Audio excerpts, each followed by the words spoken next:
It seemed like another normal day at Littlest Pet Shop. However, for one specific pet, today was a very special day. That pet was Pepper Clark the skunk. "Oh boy," she said to herself as she looked at her calendar. "Today is the day!" Just then, two other pets approached the skunk. It was Vinny Terrio the gecko and Penny Ling the panda. "What's all the commotion over here, Pepper?" asked Vinny. "Yeah, Pepper," asked Penny Ling. "Why are you so happy today?" Pepper turned around and explained to her friends, "Today is Kooky Prank Day, my favorite day of the year." "Of course, should have guessed," sighed Vinny. "I got super awesome prank plan for Blythe when she comes to day camp today," said Pepper. "But playing pranks aren't very nice, Pepper," said Penny Ling. "Don't worry, Penny Ling," said Pepper. "I promise this one will be harmless." "So what are you planning?" asked Vinny. "I'm glad you asked, Vinny," said Pepper, "because I actually need some help from both of you on the prank." "You do?" Penny Ling gasped. "In what way?" wondered Vinny. "We're going to disguise ourselves as a tall man and crack some new jokes I just made for Blythe," explained Pepper. Vinny chuckled. "I actually like the sound of that." "It does sound harmless," said Penny Ling. "Okay, Pepper, you've convinced me. I'll help you." "Count me in too," said Vinny. "Great," said Pepper. "Now here's what we're going to do." Pepper explained her plan to Vinny and Penny Ling. Afterwards, they got ready. Minutes before Black walked in, the trio stacked up on one another with Vinny on top, Pepper in the middle, and Penny Ling on the bottom. They wrapped a long blue coat around them. Vinny was wearing a fake brown bushy mustache and a gray press hat with a red feather in it. "I still don't quite get this," said Vinny, "but I trust you, Pepper." Pepper peeked through the gap between the buttons of the coat. She could see through the glass panel Penny approaching.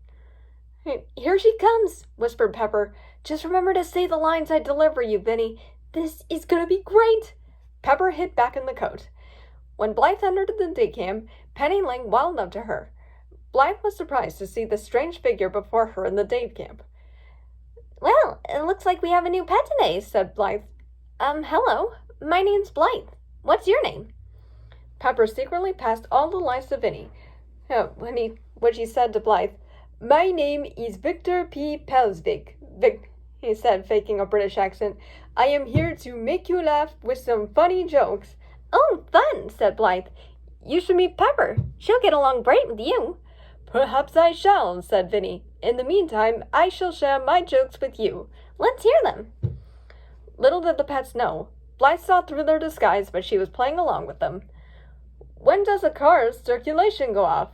"When it gets carpool tunnel." Blythe laughed.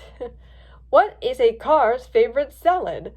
"Arugula." Blythe laughed. "What do you get when you cross a crocodile and a shark?" "You get the heck out of the water." Blythe laughed. "Speaking of crocodiles, do you know the difference between a crocodile and peanut butter?" "You don't? Well, I'm never having you make lunch for me." Blythe laughed. "I had a one-legged girlfriend. She works at IHOP, and her name is Eileen." Blythe laughed. "You know why they never let the 7 dwarfs gamble in Vegas? Because they're all minors." Blythe laughed. "What do you call an elephant in a refrigerator?" "Stuck." Blythe laughed.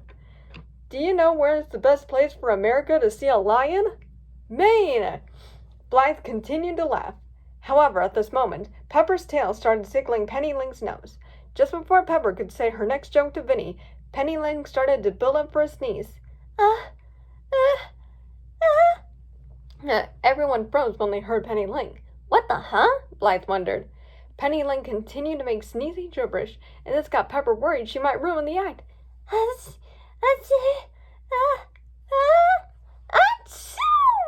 Penny's sneeze caused the trio to wobble, but this stressed Pepper out so much that she unleashed her fumes. Her fumes inflated the coat like a balloon. The pressure inside caused Vinny to get ejected out of the coat, shooting him up to the rafters like a rocket. The coat swiveled down, revealing an embarrassed Pepper standing on Penny Ling's head. Of course, her stench filled the room, causing Blythe to hold her nose. "Well, that was certainly unexpected," Blythe said. "Guess the jig is up," said Pepper. "Sorry we fooled you, Blythe," said Penny Ling. "It's okay, said Blythe. "I know it was you all along." The 3 pets blinked. "You did?" they all said in unison. "Yes," said Blythe. "It was very entertaining. I loved all your jokes, too. I assume it was Pepper who came up with them. Naturally, said Pepper. In fact, this whole act was my idea. I can imagine, said Blythe. Just then, Penny Ling's stomach growled. What was that? Penny Ling giggled. That was my tummy.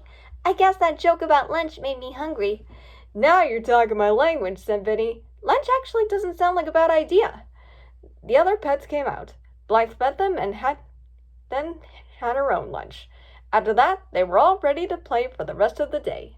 The end.